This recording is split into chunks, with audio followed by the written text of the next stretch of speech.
鸿蒙生态这片轻舟终于渡过了万重山。6月21号，一年一度的华为开发者大会在东莞松山湖正式举行。万众期待的 HarmonyOS Next 即大家口中的纯血鸿蒙，在大会宣布面向开发者和先锋用户开启 Beta。据华为余承东介绍，目前已有 Top 5000应用开启原生鸿蒙开发，其中正式上架超1500款，生态设备总数达9亿台。这意味着鸿蒙系统10年磨剑，生态大势已成。关于 HarmonyOS Next 的具体特性和功能，已经有很多专业的科技 UP 主介绍过了，大家可以一步观看。这期视频我们换个角度，重点聊聊开发者们如何在鸿蒙生态下获得用户增长新机遇，实现商业闭环。首先聊聊鸿蒙发展速度为啥能这么快？其关键在于生态建设的大手笔投入。生态成则鸿蒙成，换言之，必须有足够多的鸿蒙原生应用。而足够多鸿蒙原生应用的前提是有人愿意去开发。这就涉及到一个问题：如何吸引合作伙伴和开发者？首要任务是要让人们认识到 HarmonyOS Next 的重要性，看到它的与众不同。和 iOS、安卓不同的是 ，HarmonyOS 是首个分布式架构的终端操作系统，可以让同一个账户下的多种终端实现硬件能力跨终端之间调用。比如，华为手机只需要靠近平板，不需要其他任何操作，平板就可以接入手机的无线网络，甚至获得手机的通讯能力。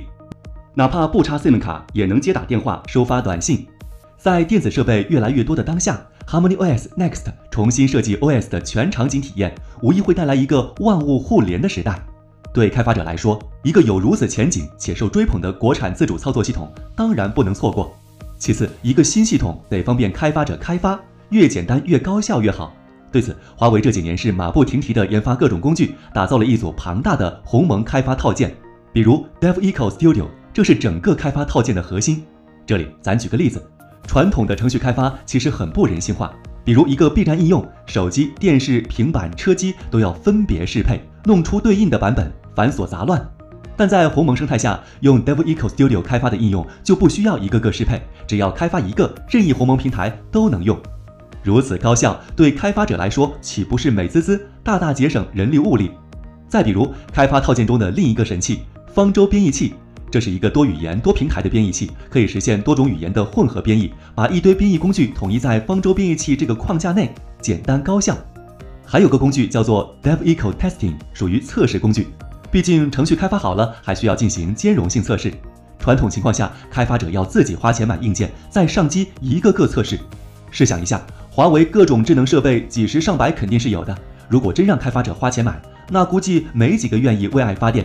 所以 DevEco Testing 的神奇之处就在于可以省去上述步骤，开发者只要登上 DevEco Service 平台，就能在各型号的手机、平板上远程测试自己的程序。与此同时，整个测试流程又与 DevEco Studio 高度集成，减少了开发者反复在大量设备上安装应用、运行测试、提取日志的麻烦。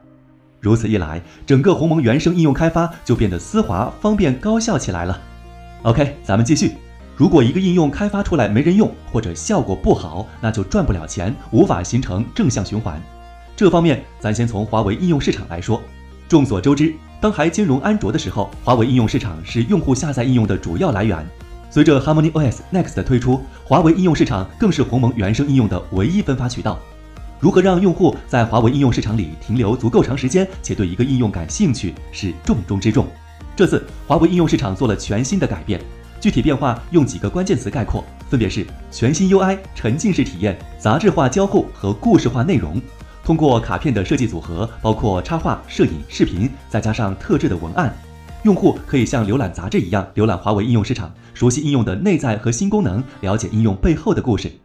我们拿游戏类的应用来举个例子，通常情况下只会在应用详情页的封面或描述里，通过简单的文字告诉你这是一款啥样的游戏。这样一来，咱们根本不清楚游戏到底好不好玩。在 HarmonyOS Next 下的华为应用市场，则会通过图文、视频来详细展现或测评游戏内容，甚至还可以不下载提前试玩。这种新奇的体验和对应用的深入了解，无疑会大幅帮助开发者实现用户增长。值得一提的是，华为应用市场还做了一个非常神奇的小功能。咱们平时下载应用的时候，都遇到过那种动辄几百上千兆的安装包吧？看到那么大的包，瞬间被吓退，懒得下载。华为应用市场则利用强大的 AI 能力，把应用的特性模块、资源文件、优化文件做了更加智能的管理。一个新用户来的时候，先加载一些核心的功能文件，用比较小的流量先把应用下载下来，后续使用应用的过程中再进行模块的按需加载。举个例子，咱们下载游戏，特别是大型端游，会有一个大包的完整版和小包的极速版。如果下载的是极速版，不影响游戏的核心玩法，其他功能可以等用到的时候再下载。这对开发者来说可以极大的提升转化率。此外，华为应用市场付费推广也是一项成熟的服务，支持多元化的流量场景。在鸿蒙生态下，华为应用市场实现多端联动，也为开发者带来了全新的增长机会点。OK， 那么接下来又该如何运营用户，提升留存率呢？这里咱重点介绍鸿蒙生态下的消息推送机制。有一说一，对咱大多数用户来说，其实挺讨厌应用的消息推送，特别是各种电商大促期间，通知栏一会儿不清除，就会一大堆广告，逼得我们不得不关闭通知。但怎么说呢？应用为了完成各种活跃度、转化付费等业绩，确实需要频繁的推送，并且让用户尽可能的打开。这对一个操作系统来说就很头疼，到底该怎么平衡商业与体验？我们来看看华为的 Push 用户增长服务是怎么做的。首先是千人千面的推送，尽量让消息和用户息息相关。大致原理是将用户分类为已安装未激活用户、沉默用户、付费用户，再根据用户活跃度、用户属性、用户使用情况等因素，为应用精准匹配用户。这样一来，开发者可直接圈定用户群体，定向投放，有效使中低频用户转化为高频用户，高频用户转化为付费用户，解决千篇一律的内容触达，让目标人群和价值消息一一匹配。其次，为了更好地吸引用户点开推送，Push 用户增长服务还在推送的呈现方式上做了创新。正常情况下，同一个应用一天会推送好几条消息，如果前面的没来得及看，就会被后面的淹没折叠。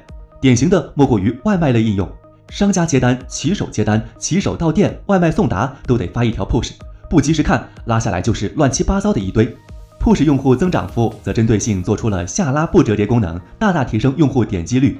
此外，还有 A/B 测试及背景图定制等功能。A/B 测试大家应该再熟悉不过了，咱们在这里就不过多赘述了。至于背景图定制功能，则是在推送消息里选择差异化的配图，例如电商应用可以在大促活动或节日高峰配上对应的商品示意图。此外，还有标题换色、消息置顶等功能，开发者根据实际需求，多种功能可以叠加使用，也可以单独使用。有了这些个性化的定制推送，用户不但不反感，还会增加点击率，轻松搞定用户增长。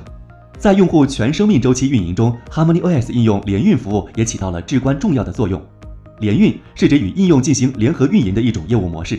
HarmonyOS 应用联运服务有4个鲜明的特点，总结起来就是全场景、广覆盖、多模式、全周期。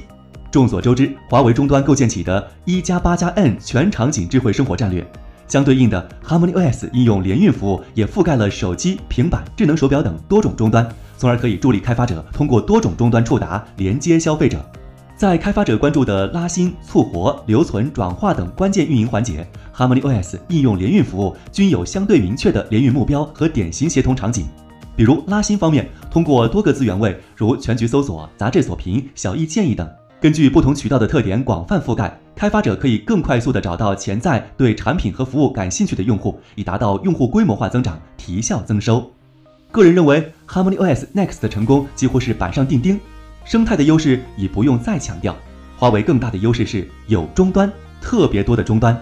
而且在2023年8月 Mate 60系列的王者归来获得了现象级的市场响应。今年1季度，在 Mate 及 Puro 2大重磅系列的影响下，华为手机出货量已经重夺中国大陆市场第一。有终端就意味着有用户，有用户就可以吸引开发者，这事儿就能成。毕竟1+8+N 战略中，一是核心，也是根。另外，1+8+N 战略的加持也让 HarmonyOS Next 具有了独一无二的特性。除了手机、智慧屏、智能穿戴设备之外，还可以应用于智能家居、自动驾驶、工业应用等几乎所有能够接入物联网的智能设备，像电饭煲、洗衣机、电冰箱、微波炉，甚至钱包、镜子、插线板等。只要我们对万物互联的需求不断提升，那么 HarmonyOS Next 就有着先发优势和不可替代性。此外， HarmonyOS Next 的推出为用户增长带来了新的动力。华为为开发者提供的不仅是一个展示创意才华的舞台，更是在用户增长方面提供了丰富的资源和机遇。开发者在鸿蒙生态下实现商业成功大有可为。最后的最后，借用余承东的一句话，鸿蒙已成为时代的滚滚洪流。华为期待来自千行万业的伙伴和更多的海量应用尽快加入鸿蒙生态，一起势不可挡。